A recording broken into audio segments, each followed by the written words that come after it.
What's good, YouTube? It is your boy Big Cool coming to you from Colossal Sports TV, and I am back with another video. This is the rundown discussing boxing's latest news. First up, some unfortunate news regarding James Ali Bashir, who is back in a hospital after sustaining or the doctors discovering that he has a brain bleed, and this is horrible news for him. He's 71 years of age. 3kingsboxing.com reported last week, after the whole melee of him being snuck, having to be immediately taken to the hospital after being knocked out unconscious for 20 minutes and suffer some facial fractures. Everything was assumed to be okay. He was on the road to recovery. Ivana Hasbin, his fighter who was prepared to fight Clarissa Shields before this whole incident went down, had posted some videos of him talking and giving a thumbs up, or not talking, but giving a thumbs up, showing that he was alert and coherent. But, we've seen many times, things tend to take a turn for the worse. And this is the situation that is for James Ali Bashir. He was snuck, obviously, by somebody who's still unknown. There's, rumors floating around that it was Clarissa Shields' brother. That can't be confirmed nor denied at the moment, but that is just a running narrative that everybody is going with. But this is horrible. This is horrible for him. This is horrible for boxing. This is horrible for Clarissa Shields, who, while she didn't have anything directly to do with it, she is the face of that whole entourage. She is the undisputed women's middleweight champion. She is the two-time Olympic gold medalist. She is a former 168-pound champion. So the shit is gonna fall at her feet, whether she likes it or not, whether it's right or not. That is just the world we live in, and now she's gonna have to rectify this as best as she can, because if the unfortunate happen and his condition worsens from a brain bleed to him being in a coma to ultimately death, which we are praying against, then she's gonna have to take a long look at herself in the mirror and how and who she has around her, who is representing her, because when you are selected to be a part of a professional team, you are an extension of that person. Whether you're a fighter, a business, or anything, you're an extension of that person, and anything that you do will reflect negatively or positively on the person that puts you in that position of power. And if something worse comes of this, worse than it already is, it's gonna really mess with her, because this could have been avoided, should have been avoided, should have never happened. But she's going to be forced to change people in and out her entourage, because it cost her money. It cost her time, blood, sweat, and tears, pain of a 9-week training camp, losing 31 pounds that she mentioned on Twitter. This fight was going to be a big fight for her. Ivana Hasbin had some real deal tension back and forth. The lead up to this fight was taking place in Flint, Michigan on Showtime. It was a lot on the line for her. A lot of people look at Clarissa Shields, at least a lot of young ladies, as a role model. And like I said, while she didn't do anything directly, it reflects poorly on her because they are an extension and they were a part of her team. So we wish, James Ali Bashir the best. Prayers, positive thoughts are going up for him. Hopefully he makes a full, speedy 100% recovery, and that nothing like this ever happens again, because this puts a black eye on boxing, and it is just something that needs to be rectified moving forward. Next up, WBO welterweight champion Terrence Crawford is clowning newly crowned unified welterweight champion Errol the Truth Spence by telling him this: take off them panties and let's sign the contract. He said all this in an interview with TMZ Sports. I'll post a link from the article from 3kingsboxing.com down in the description box below so you all can check him out. But look, he clowning him, man. We all know this is the fight to be made at 147. There's no other fights. There's some good fights. Keith Thurman, Spence, cool. Keith Thurman, Crawford, cool. A Porter, Spence rematch would be great because these two guys put on one hell of a fight. But at the end of the day, These are the two alpha males. These are the two big dogs at 147. Both champions. Both are unbeaten. Both are very skilled. And both have fan bases that are ride or die for them. On the left side, you got Spence fans who feel that he's just too big, too strong, you know what I'm saying, too great of a body puncher for Terrence Crawford, who is coming up in weight, you know. And on the right, you got Terrence Crawford fans who feel that he's the switch hitter, orthodox southpaw to orthodox. He can box, he can punch, you know. He has the higher ring IQ, you know what I'm saying. He's battle tested in the overall championship fights that he's been in. He's a former undisputed junior welterweight champion. Ain't no way the truth gonna beat him. And honestly, the shit is to the point where, look, make the fight. Errol Spence is building his resume. I understand that. You know, he has Lamont Peterson, Kell Brook, Mikey Garcia, and now Sean Porter on his resume. Great wins. He's likely to fight Danny Garcia January 25th. Again on pay-per-view. If he's to defeat Danny Garcia, great win, because Danny Garcia held 3 of the 4 titles at junior welterweight.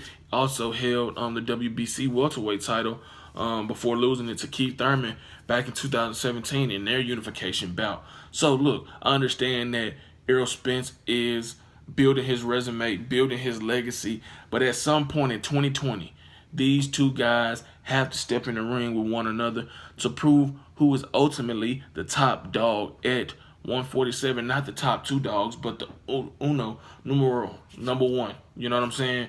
That's it. There's no fight, none of that shit. Because at the end of the day, the more fights they take in between fighting each other, the more they put themselves at risk of taking an L, suffering some catastrophic injury, or looking bad, and the fight losing more value and more value. You know what I'm saying?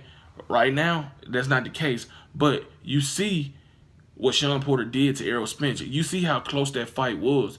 You see that if Sean Porter wouldn't have got knocked down in that 11th round and won those last 2 rounds, that he would be the unified champion, not Errol Spence. So we can't keep having these close calls, man, because a close call is going to turn into an L for one of these fighters.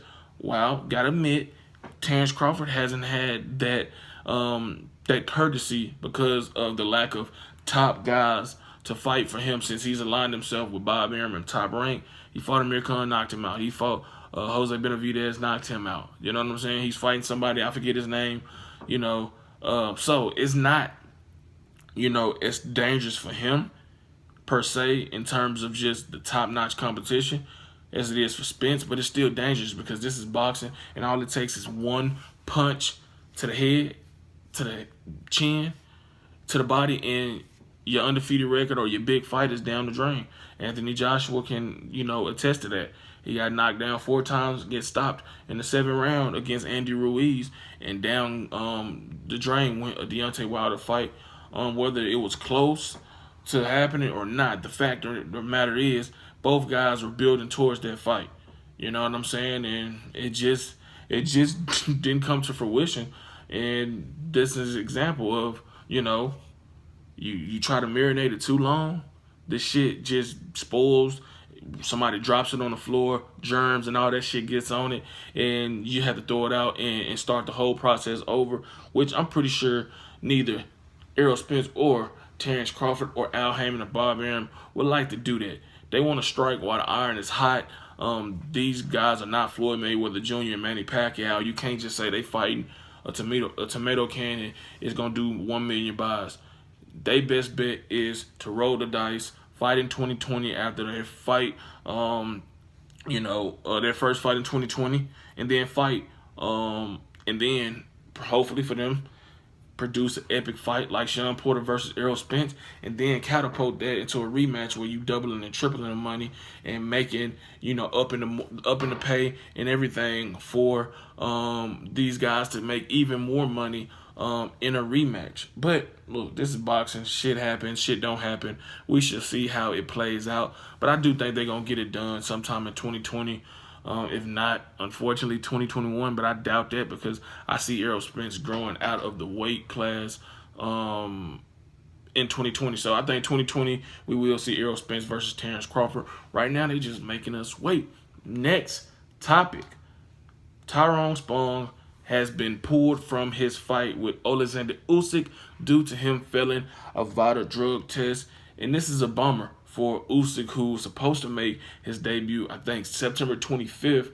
But he tore his bicep, had to rehab that. So now October 12th is his date. He was supposed to fight Carlos Takam, but like I said, once he tore that bicep, they gave Carlos Takam the time to, assess his options. He signed with Banner Promotions and Top Rank, so he's being co-promoted by those two promotional companies, and that left Usyk without a dance partner. And obviously, the options are thin, for him.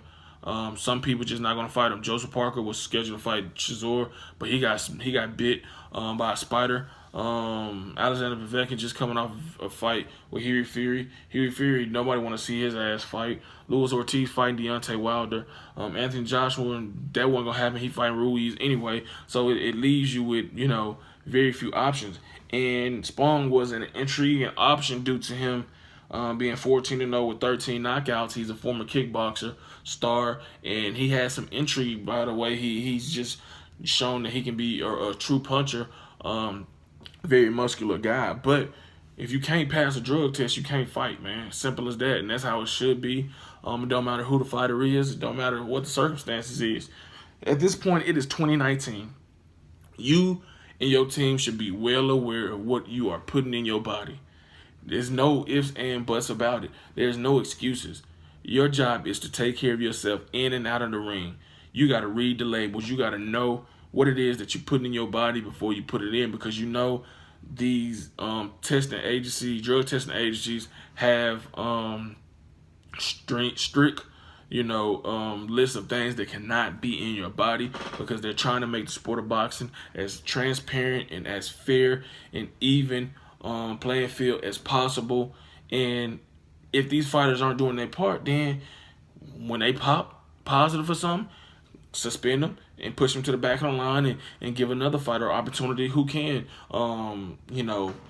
pass drug tests and do the right thing. So the onus is on these fighters and their nutritionists and their trainers and everybody else that are around them 24/7. Do not put anything in your body without checking it first.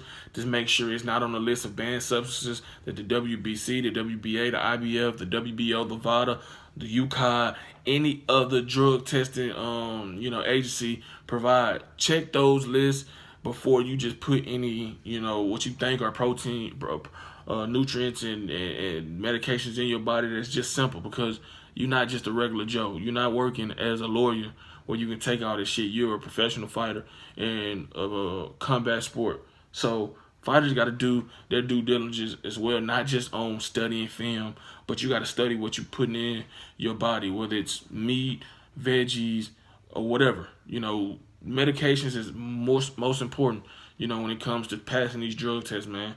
So we'll see, man. Maybe they might find some leniency towards them. I doubt it, but we shall see. If you like this video, give it a thumbs up. Make sure you hit that subscribe button. Turn those notifications on to be notified every time I upload content.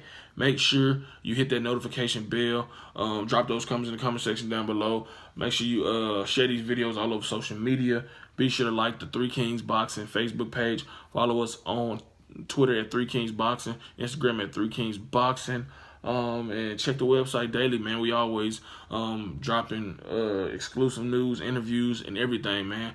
So until next time, I am out. Peace.